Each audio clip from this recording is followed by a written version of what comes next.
Discussion on verses 1 to 42 of 42. Once, a highly respected non-Muslim leader of Mecca was in conversation with the Holy Prophet Muhammad, peace and blessings be upon him. The Holy Prophet, peace and blessings be upon him, aimed to invite him to Islam, knowing that if he accepted, his entire tribe might follow suit. During their discussion, a blind and poor companion, Abdullah ibn Maktum, may Allah be pleased with him, approached the Holy Prophet Muhammad, peace and blessings be upon him, seeking to learn more about Islam. Out of respect for the importance of his conversation with the tribal leader, the Holy Prophet Muhammad, peace and blessings be upon him, temporarily turned away from the companion, hoping that he would understand the situation and return later. At this moment, Allah the Exalted revealed chapter 80, verses 1 to 10. He, the Prophet, frowned and turned away, because there came to him the blind man, interrupting. But what would make you perceive that perhaps he might be purified, or be reminded, and the remembrance would benefit him? As for he who thinks himself without need, to him you give attention, and not upon you is any blame, if he will not be purified. But as for he who came to you striving for knowledge, while he fears Allah, from him you are distracted. This event, as recorded in Imam Ibn Kathir's The Life of the Prophet, Volume 2, page 36, offers a profound lesson about equality, guidance, and the true measure of human worth in the sight of Allah, the Exalted. It emphasizes that in matters of faith and the call of Islam, no person should be given precedence over another based on worldly status, wealth, lineage, or social influence, even when intentions appear noble. The act of accepting Islam is not a favor conferred upon Allah, the Exalted. Rather, it is an opportunity and responsibility granted to humans. Those who choose to reject Islam do not diminish Allah's authority or favor. They simply choose a path whose consequences they will face, just as those who embrace the faith will experience the results of their choice. This reinforces the concept that guidance and accountability are entirely under the knowledge and justice of Allah, the Exalted. Moreover, this incident highlights the fundamental principle that the only true standard distinguishing individuals is the one established by Allah, the Exalted. Chapter 49, Al-Hujurat, verse 13. Indeed, the most noble of you in the sight of Allah is the most righteous of you. Righteousness, in this context, is measured through sincere obedience to Allah, the Exalted, and the correct use of the blessings He has granted. This includes fulfilling moral, spiritual, and social responsibilities, seeking knowledge, and consistently striving to do good while avoiding harm. It is not measured by wealth, social position, fame, ethnicity, or any other societal benchmark. Those who sincerely obey Allah and live in accordance with His guidance are truly elevated, regardless of how the world may perceive them. It is also important to note that intentions are hidden within the heart, and no individual can claim superiority for themselves or for others. Chapter 53 An-Najm, verse 32. So do not claim yourselves to be pure, He is most knowing of who fears Him. This serves as a caution against arrogance, pride, and false claims of superiority. When humans judge each other based on superficial markers like status or appearance, it often results in harmful practices such as favoritism, discrimination, and racism, behaviors strictly prohibited in Islam. The teachings of the Holy Quran and the traditions of the Holy Prophet Muhammad, peace and blessings be upon him, consistently uphold that justice, equality, and sincere piety are the criteria by which people are to be valued. Furthermore, this principle has practical implications for contemporary life. In workplaces, communities, or social networks, people often assign value based on material success, connections, or public recognition. Islam challenges these notions by teaching that the true measure of a person is their character, their integrity, and their dedication to obeying Allah, the Exalted. Those who internalize this lesson are guided to treat others with fairness, avoid envy or prejudice, and prioritize moral and spiritual development over superficial or worldly standards. Ultimately, this event underscores that true nobility is defined by Allah, the Exalted, and not by human constructs. By adhering to this standard, individuals protect themselves from pride, injustice, and societal biases, while cultivating inner discipline, humility, and the potential for eternal success. It is a timeless reminder that every human being, regardless of outward circumstance, has the capacity for righteousness, and that obedience to Allah, the Exalted, is the singular path to true honor and distinction. Chapter 80 Abasa, verses 11 to 12. No. Indeed, the verses are a reminder. So whoever wills may remember it. Divine revelation, as highlighted in this verse, functions as a profound reminder for humanity. Islamic teachings are uniquely designed to align with the inherent disposition of human beings, addressing both the physical and mental dimensions of life in a manner that fosters balance and harmony. Any system of conduct that conflicts with this natural disposition feels forced and alien, often producing internal tension, stress, and a sense of unease. Following such artificial frameworks can lead to physical fatigue, emotional distress, and confusion about one's purpose, as the system is fundamentally misaligned with human nature. In contrast, Islamic teachings resonate naturally with the human heart and mind. Because they are divinely designed, they nurture stability, clarity, and a sense of fulfillment. This alignment is particularly evident among those who embrace Islam after practicing another faith or following alternative ideologies. Many converts often describe an immediate and deep sense of recognition upon encountering Islamic principles, as though these truths had always existed within their hearts, waiting to be acknowledged. This innate resonance demonstrates that Islam does not impose an artificial set of rules, but restores people to the natural state on which Allah, the Exalted, has created them. In this way, Islamic guidance harmonizes the human mind, heart, and body, offering a coherent framework for thought, action, and spiritual development. By contrast, other systems, whether religious, philosophical, or social, often impose norms and practices that conflict with human nature. Individuals attempting to follow such systems frequently experience inner turmoil, imbalances in their mental or emotional health, and dissatisfaction with life. This highlights the universal truth that guidance misaligned with human nature cannot truly satisfy the soul, whereas revelation aligned with the Creator's wisdom supports holistic well-being. However, this innate harmony may not be immediately apparent to everyone. Prejudices, arrogance, attachment to inherited customs, or rigid social conditioning can obscure the mind and heart, preventing one from perceiving the wisdom of divine guidance. Only with sincerity, openness, and impartial reflection can the human soul recognize revelation not as a restriction, but as a restorative force. When approached in this way, divine guidance becomes a source of clarity, directing individuals toward ethical action, mental and physical balance, and meaningful relationships with others. Ultimately, revelation serves as both a mirror and a compass. As a mirror, it reflects the truths already embedded in the human soul, revealing what is in harmony with its natural state. As a compass, it guides individuals toward peace of mind in both worlds, helping them correctly use the blessings they have been granted, achieve balance in their mental and physical states, and place everything and everyone in their life in its proper context.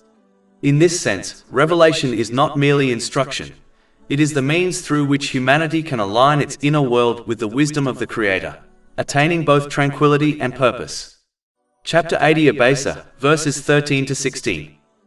It is recorded in honored sheets, exalted and purified, carried by the hands of messenger angels, noble and dutiful. In general, the expressions and language of the Holy Quran are unparalleled in their eloquence and clarity. Its meanings are presented in a straightforward manner, making guidance accessible to all, regardless of education or background. No other book approaches its depth, precision, and purity, as it is free from contradictions that often appear in other scriptures and teachings. The Holy Quran recounts the histories of previous nations in remarkable detail, despite the Holy Prophet Muhammad, peace and blessings be upon him, being unlettered, highlighting the divine origin of its knowledge. It establishes a comprehensive moral and social framework, commanding what is good and forbidding what is evil, both at the individual and societal level. This guidance promotes justice, security, and harmony within families, communities, and nations. Unlike poetry, stories, or folklore, the Holy Quran contains no exaggerations, falsehoods, or irrelevant content. Every verse is purposeful, applicable, and beneficial, offering lessons that can be practically implemented in daily life. Even repeated stories highlight distinct lessons, ensuring continual insight without monotony. The Holy Quran provides clear promises and warnings, accompanied by indisputable proofs. When discussing abstract concepts, such as patience, it offers practical methods for their integration into life. Its teachings consistently direct people toward fulfilling the purpose of their creation. Sincere obedience to Allah, the Exalted, by using the blessings granted to them in ways pleasing to Him. Through this obedience, a person achieves balanced mental and physical states, organizes their life and relationships correctly, and prepares effectively for their accountability on the Day of Judgment. In this way, the Holy Quran presents the straight path in an appealing, accessible manner, addressing the very essence of human nature and providing timeless guidance for every generation and every society. Its wisdom extends beyond moral guidance to practical solutions for personal, social, economic, and emotional challenges.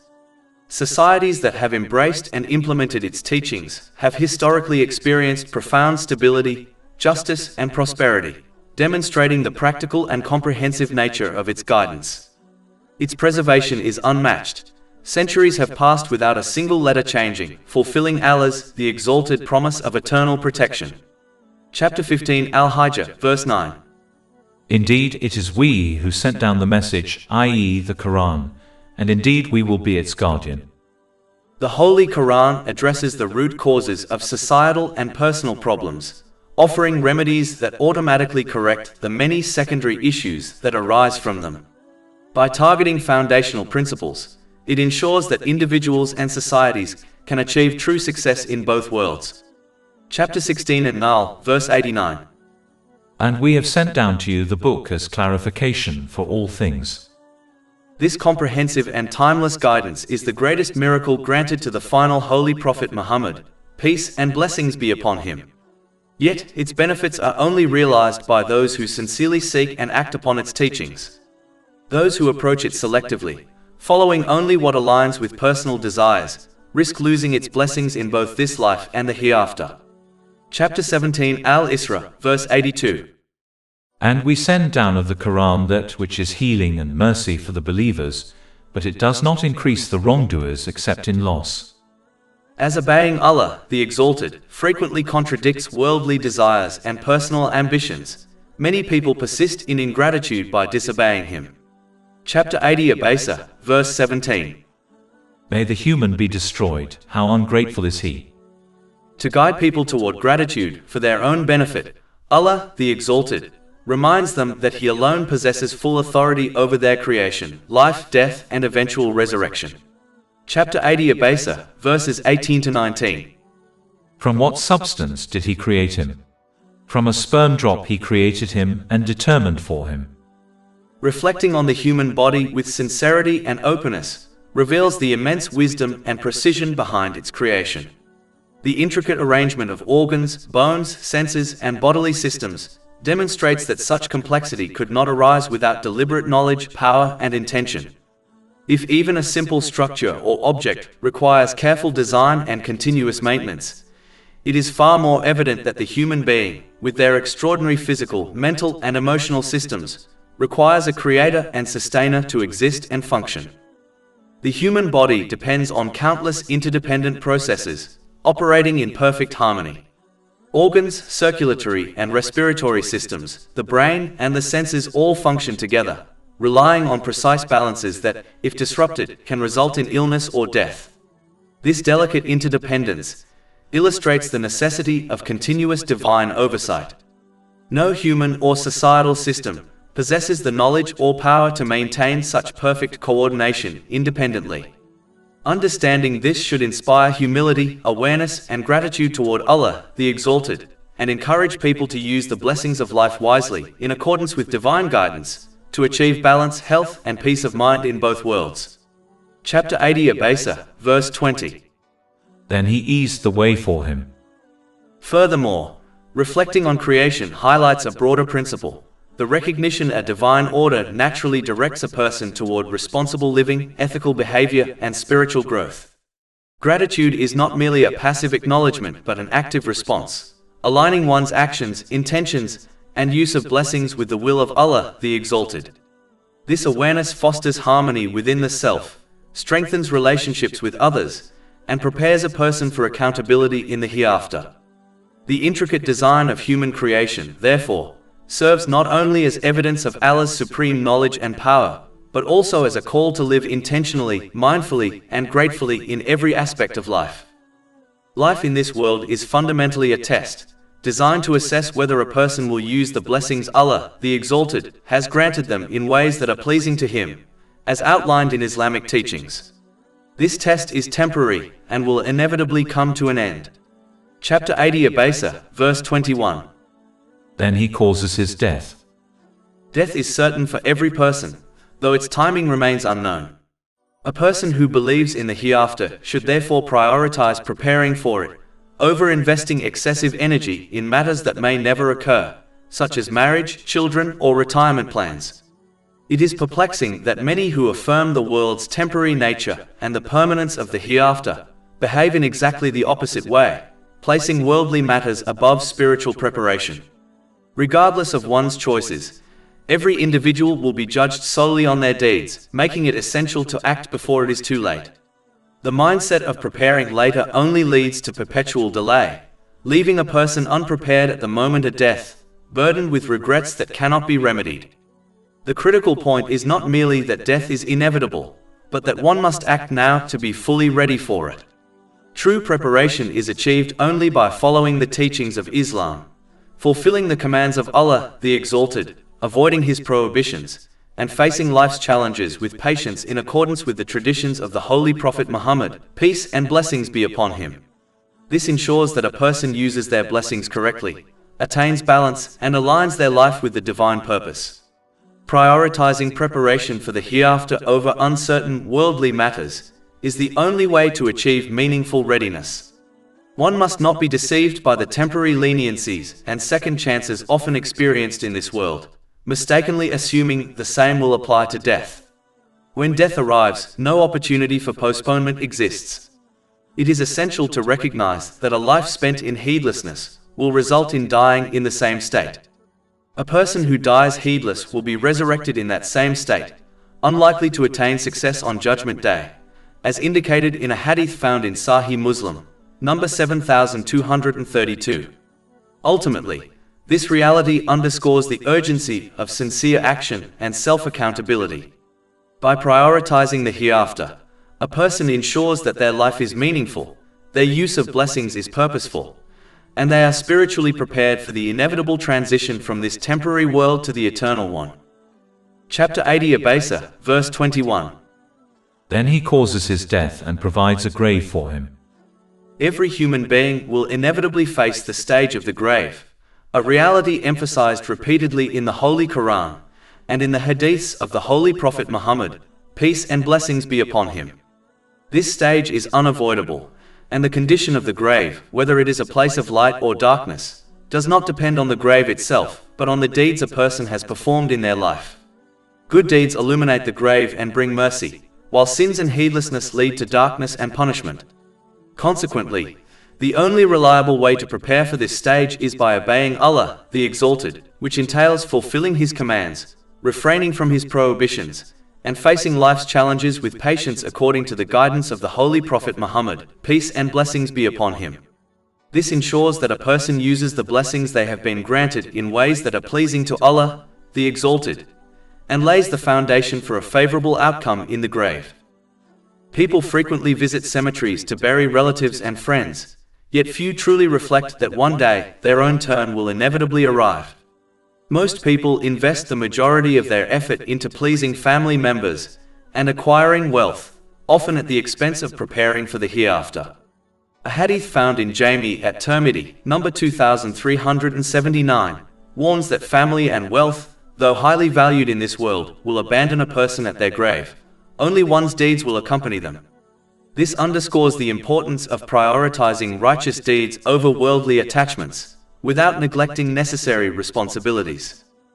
Prioritizing righteous deeds does not mean abandoning family or worldly obligations.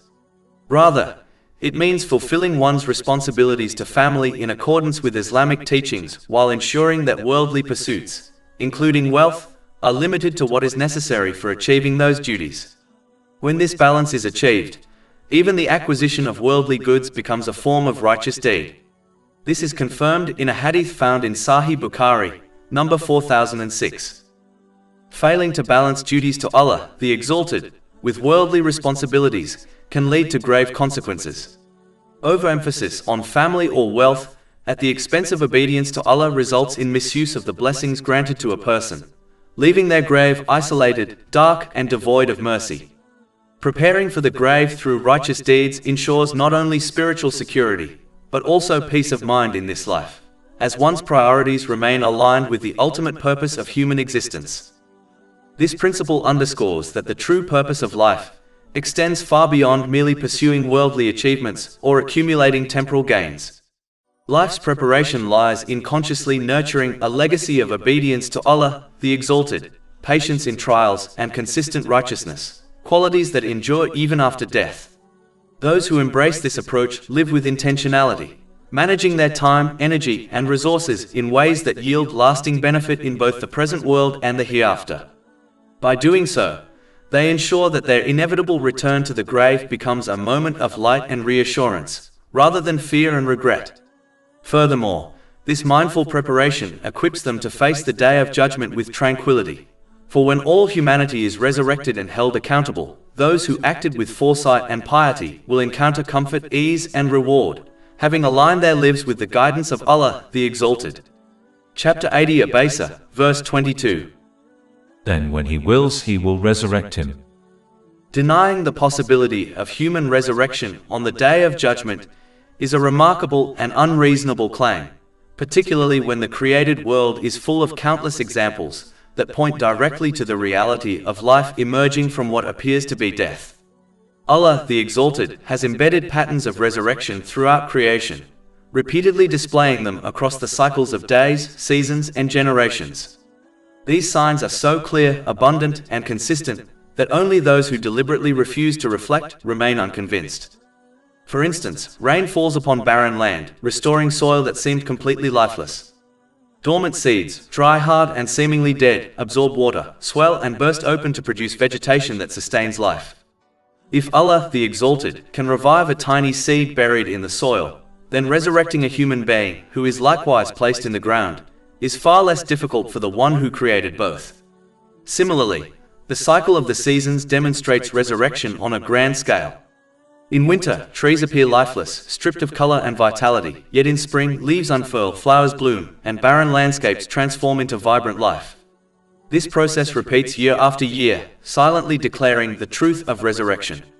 Even within the human body, resurrection occurs continuously. Skin cells, blood cells, and countless other tissues die and are replaced, maintaining life moment by moment. The human body is in a perpetual state of renewal, though few pause to consider the profound implications of this ongoing regeneration. A caterpillar, enclosed within a cocoon, appears lifeless, yet emerges as a completely transformed butterfly, symbolizing new life. Certain desert plants may remain dry and lifeless for years, only to bloom almost immediately when rain touches them. Forests devastated by fire eventually regenerate, as new shoots rise from charred soil, and ecosystems gradually return to life. Animals in hibernation slow their bodily functions to near inactivity, mimicking death, yet awaken with renewed strength when the season changes. Even the oceans follow this pattern, as coral reefs that appear dead after bleaching events can recover under suitable conditions. The skies themselves display cycles of creation. Stars collapse, their matter scattering across the cosmos from which new stars and planets emerge.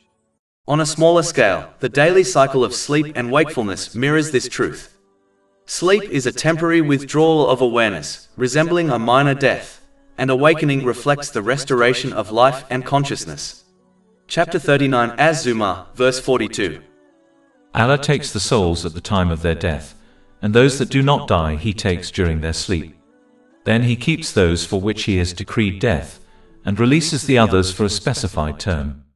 Indeed, in that are signs for a people who give thought. Furthermore, the reality of the Day of Judgment aligns with the overarching balance and design observable throughout creation. The earth exists at a precise distance from the sun, ensuring its habitability. A slight deviation would render life impossible. The water cycle is perfectly regulated, enabling life to flourish consistently. Even the soil is engineered to allow seeds to sprout, while also being firm enough to support buildings. These signs of balance demonstrate not only the wisdom of the Creator, but also indicate that human actions must also be ultimately balanced, rewarded and punished appropriately. Yet in this world, full justice is often absent. Oppressors may escape accountability, and righteous people may suffer without receiving their full reward. Many Muslims who obey Allah, the Exalted, sincerely face hardships, while those who openly disobey Him enjoy worldly pleasures. This imbalance in the temporal world highlights the necessity of the Day of Judgment, where absolute justice will be established. One wisdom behind this temporal imbalance is that Allah, the Exalted, provides repeated opportunities for repentance and guidance. Immediate punishment or reward in this life would eliminate the element of choice and diminish the significance of faith. Belief in the unseen, including the ultimate rewards and punishments of the hereafter, is an essential aspect of faith. Faith that relies solely on what can be perceived through the five senses would not carry the same value or distinction. Fear of punishment and hope for reward in the hereafter serve as motivators for abstaining from sins and performing righteous deeds, guiding humans toward proper use of the blessings they have been granted. The day of recompense requires the cessation of this material world. Only when people's deeds have concluded can full and fair reward and punishment be administered. This inevitably implies that the temporal world must come to an end, even if its timing is unknown. Observing this reality strengthens one's conviction in resurrection and the Day of Judgment, reinforcing the importance of preparing for it through obedience to Allah, the Exalted. By reflecting on these signs, one is encouraged to act upon the teachings of Islam, using the blessings they have been granted in ways that are pleasing to Allah, the Exalted, and thereby achieve peace of mind and success in both worlds. Proper preparation ensures a balanced mental and physical state, and allows a person to correctly place everything and everyone within their life, while adequately readying themselves for their accountability on the Day of Judgment. Chapter 45 Al-Jatiyah, verse 22. For Allah created the heavens and the earth for a purpose, so that every soul may be paid back for what it has committed, and none will be wronged. This understanding transforms faith from a distant concept into a practical guide, urging constant reflection, sincere obedience, and disciplined action, ensuring that life's temporary challenges are navigated with purpose and that the ultimate eternal stage is approached with readiness and hope. But because obeying Allah, the Exalted, often contradicts the worldly desires and ambitions of people, many persist in disobeying Him, despite the overwhelming evidence that highlights the necessity of submitting to the One who creates, sustains, and will ultimately hold them accountable. Their refusal is not due to a lack of clarity in the message, but due to an inner resistance rooted in desire, pride, and heedlessness. Chapter 80 Abasa, verse 23. No. He has not yet accomplished what He commanded him.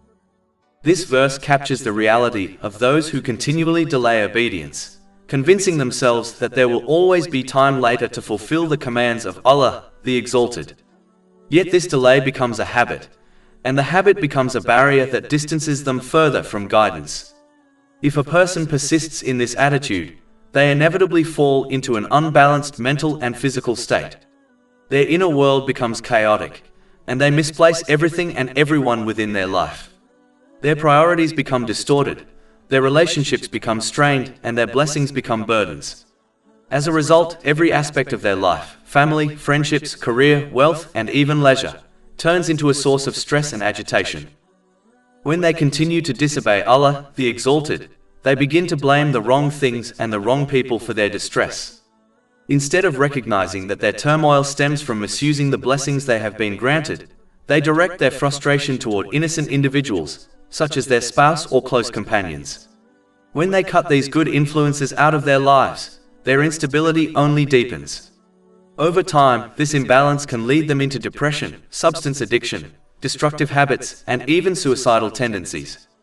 Their inner emptiness becomes unbearable because they have severed themselves from the only source of true stability, obedience to Allah, the Exalted. This outcome is clearly observable when one reflects on the lives of those who persistently misuse their blessings, including many among the wealthy and famous. Despite their luxuries, fame, and opportunities, they often experience profound anxiety, loneliness, and despair. Their worldly comforts cannot shield them from the consequences of a life lived without divine guidance. Their blessings become a trial, their desires become chains, and their achievements become hollow. Furthermore, their attitude prevents them from preparing for their accountability on the day of judgment. They fail to use their time, health, wealth, and opportunities in ways that would benefit them in the hereafter. As a result, their punishment in the next world will be far more severe. The distress they experience in this life is only a small reflection of the consequences awaiting them if they persist in misusing the blessings of Allah, the Exalted, without repentance. Their worldly turmoil becomes a warning, while their hereafter becomes a reckoning for the choices they made and the guidance they ignored. After detailing the stages of human creation and life, Allah, the Exalted, directs attention to the wider creation, encouraging reflection on the systems that sustain life as a means to recognize His ultimate authority and power. Chapter 80 Abasa, verses 24 to 25. Then let mankind look at his food. How we poured down water in torrents. When one observes the water cycle, its perfect balance immediately signals a creator. Water evaporates from seas, rises into the atmosphere, and condenses into rain, which sometimes falls as acidic precipitation. Yet the mountains and soil act as natural filters, neutralizing harmful elements so that humans, animals, and plants can benefit from it safely. Any disruption to this delicate balance, whether from too little or too much rain, would result in disasters from droughts and famine to floods and widespread destruction. Chapter 23 Al-Mustminin, verse 18. And we have sent down rain from the sky in a measured amount and settled it in the earth. And indeed, we are able to take it away. The earth itself has been designed to support life, providing a diverse range of provisions for humanity and animals. Seeds that appear lifeless can spring to life when nourished by water, producing grains, fruits, and vegetation, an extraordinary process entirely beyond human control, despite advancements in agriculture. This clearly reflects the knowledge, power, and intention of Allah, the Exalted, as He manages all aspects of creation with perfect wisdom. Chapter 80 Abasa, verses 26 to 32. Then we broke open the earth splitting, and caused to grow within it grain, and grapes and herbage, and olive and palm trees, and gardens of dense shrubbery, and fruit and grass, as enjoyment for you and your grazing livestock. Reflecting on these signs encourages a deeper understanding that obedience to Allah, the Exalted, is not only logical but necessary. His wisdom permeates every aspect of life, from the microscopic mechanisms within seeds to the grand cycles of rain and vegetation, demonstrating that the one who sustains all creation deserves full trust, gratitude, and obedience. This reflection cultivates humility, gratitude, and mindfulness, reminding people that their survival, well-being, and success in both worlds are entirely dependent upon using the blessings they have been granted in ways that please Allah, the Exalted. The balanced and interdependent systems of creation serve as continuous, tangible evidence of His mastery, guiding people toward the recognition that every action and decision in their lives should align with His commands, thereby ensuring harmony, prosperity, and preparedness for the Day of Judgment. Chapter 80 Abasa, verse 33. But when there comes the deafening blast. The essential point to understand is that the final call, the call that signals resurrection and the beginning of the Last Judgment, is a summons that no one can refuse or escape. Every person will respond to it, willingly or unwillingly, and it will lead directly to their resurrection and final accountability. Since this call is inevitable and unavoidable, it is only rational that a person responds to the call of Allah, the Exalted, delivered through the Holy Prophet Muhammad, peace and blessings be upon him, while they still possess the ability to choose. This response must take the form of sincere obedience, fulfilling the commands of Allah, the Exalted, refraining from His prohibitions, and facing destiny with patience in accordance with the traditions of the Holy Prophet Muhammad, peace and blessings be upon him. Through this obedience, a person ensures that the blessings they have been granted are used in ways pleasing to Allah, the Exalted. Chapter 8 An-Anfal, verse 24. O you who have believed, respond to Allah and to the Messenger when he calls you to that which gives you life.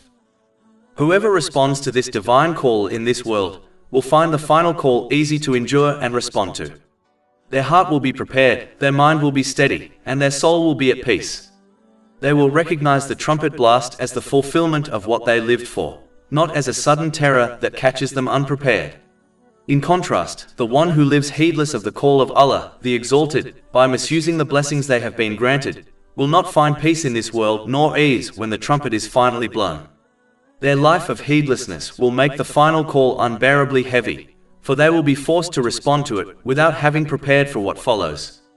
A person can only ignore the call of Allah, the Exalted, for a limited time. The final call will come, sooner or later, and no one will be able to avoid or ignore it. Since this event is certain, it is only sensible that a person responds to the divine call now, today, instead of living in heedlessness. If a person hears the trumpet blast while in a state of negligence, no action, regret, or plea will benefit them. At that moment, the opportunity to obey, repent, or change will have ended. What follows for such a person will be even more terrifying, for they will face the consequences of a lifetime spent ignoring the guidance of Allah, the Exalted, and misusing the blessings He entrusted to them. Their heedlessness in this world will become their regret in the next, and their refusal to respond to the call of guidance will become the very cause of their distress on the Day of Judgment.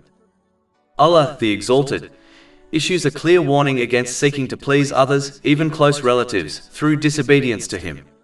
Such actions, though motivated by affection or loyalty, ultimately bring harm in both this world and the next. In this life, a person who prioritizes pleasing others in sinful or disobedient ways will experience imbalance in their mental and physical state. They may misplace priorities, confuse their responsibilities, and fail to properly prepare for their accountability on the Day of Judgment. The very people they sought to appease may, on the Day of Judgment, abandon them entirely, focused solely on their own fate. Chapter Abasa, verses 34 to 37. On the day a man will flee from his brother, and his mother and his father, and his wife and his children. For every man that day will be a matter adequate for him. This demonstrates that misplaced loyalty, when it leads to disobedience, cannot shield anyone from the consequences of their actions. Islam does not teach the abandonment of relatives. On the contrary, upholding the ties of kinship is highly valued. However, it emphasizes balance. Fulfilling the rights of others must not compromise the duties owed to Allah, the Exalted, as prescribed in the Holy Quran and the traditions of the Holy Prophet Muhammad, peace and blessings be upon him.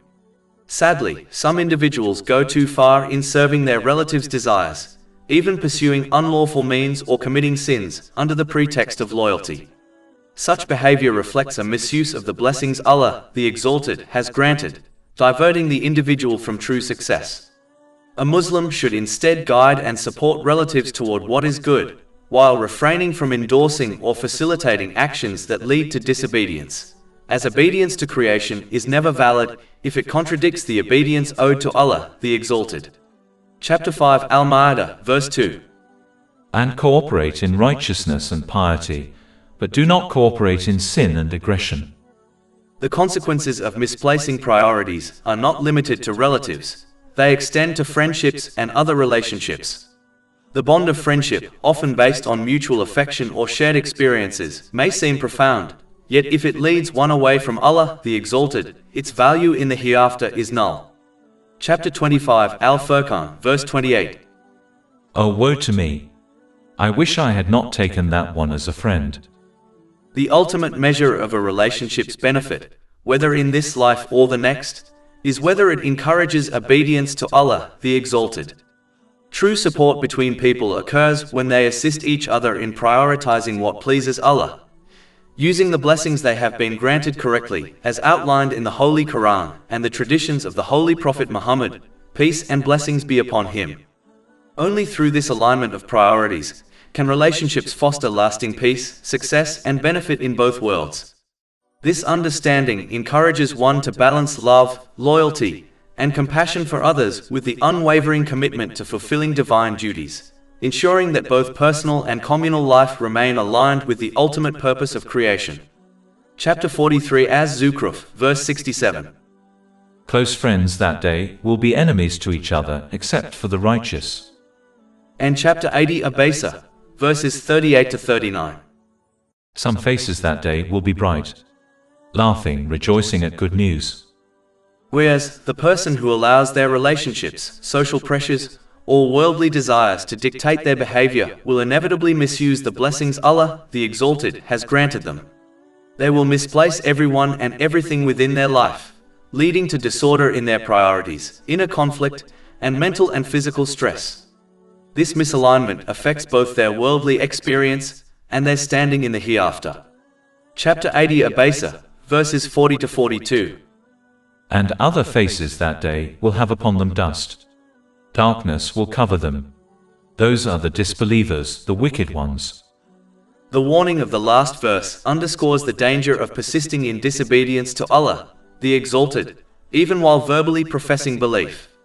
In this life, a person may be recognized as a Muslim according to their declaration of faith, but on the Day of Judgment, each individual will be assessed by Allah, the Exalted, based on their inward reality, the state of the heart, and the sincerity of their intentions. A person who verbally affirms faith, yet neglects to align their actions with it, risks being considered a disbeliever in the hereafter, regardless of legal or social recognition in this world.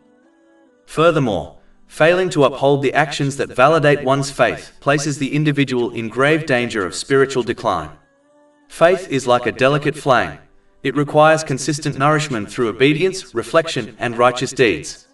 Just as a fire deprived of fuel will diminish and eventually extinguish, faith weakens when it is neglected, leaving the individual spiritually vulnerable. Neglecting this inner cultivation not only diminishes the light that guides a person in life, but also risks total loss of faith before death, a loss that is far more consequential than any material setback. Thus, it is imperative for a Muslim to actively maintain and strengthen their faith through constant adherence to the teachings of Islam. This includes fulfilling commands, refraining from prohibitions, seeking knowledge, and prioritizing actions that align with the pleasure of Allah, the Exalted.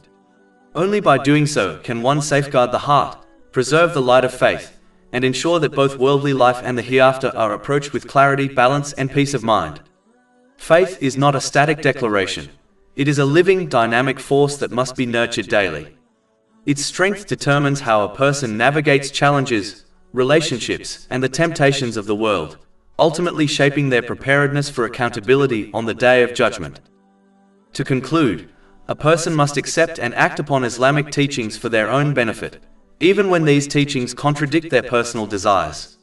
They must conduct themselves like a wise patient who accepts and follows the medical advice of a skilled doctor, knowing that the treatment is ultimately for their well-being, even if it involves bitter medicine or a strict diet. Just as this patient eventually attains good mental and physical health, so too does the person who embraces and implements Islamic teachings. This is because the only one who possesses the complete and perfect knowledge required to ensure that a person achieves a balanced mental and physical state, and correctly places everything and everyone within their life, is Allah, the Exalted. The understanding of the human mind and body possessed by society, despite extensive research, will never be sufficient to achieve this outcome. Human beings cannot resolve every issue a person may face. Their advice cannot shield one from all forms of mental and physical stress, nor can their guidance ensure that a person correctly prioritizes everything and everyone in their life. These limitations arise from restricted knowledge, limited experience, lack of foresight, and the presence of personal biases. Allah, the Exalted, alone possesses perfect knowledge, and He has granted humanity access to this knowledge through the Holy Quran and the traditions of the Holy Prophet Muhammad, peace and blessings be upon him. This truth becomes evident when one observes the difference between those who use their blessings according to Islamic teachings and those who do not. Even though patients often do not understand the science behind the medicines they are prescribed, and therefore trust their doctor without full comprehension, Allah, the Exalted, does not expect people to follow Islam blindly. Instead, He invites them to reflect upon its teachings so that they may recognize its truthfulness and appreciate its positive effects on their lives. He calls people to approach Islam with insight, not imitation. Chapter 12 Yusuf, verse 108. Say, this is my way, I invite to Allah with insight, I and those who follow me. In addition, as Allah the Exalted alone controls the spiritual hearts of people, the true abode of peace of mind, He alone determines who attains tranquility and who does not. Chapter 53 and Najm, verse 43. And that it is He who makes one laugh and weep. It is therefore clear that Allah the Exalted grants peace of mind only to those who use the blessings He has given them in the correct manner, as outlined in Islamic teachings. Those who live according to divine guidance attain clarity, balance, and inner stability, while those who misuse their blessings fall into confusion, imbalance, and distress. True peace, mental, physical, and spiritual, comes only from living according to the wisdom revealed by Allah the Exalted, and from recognizing that His guidance is the only path that leads to tranquility in both worlds. Chapter 16 and Nahl, verse 97.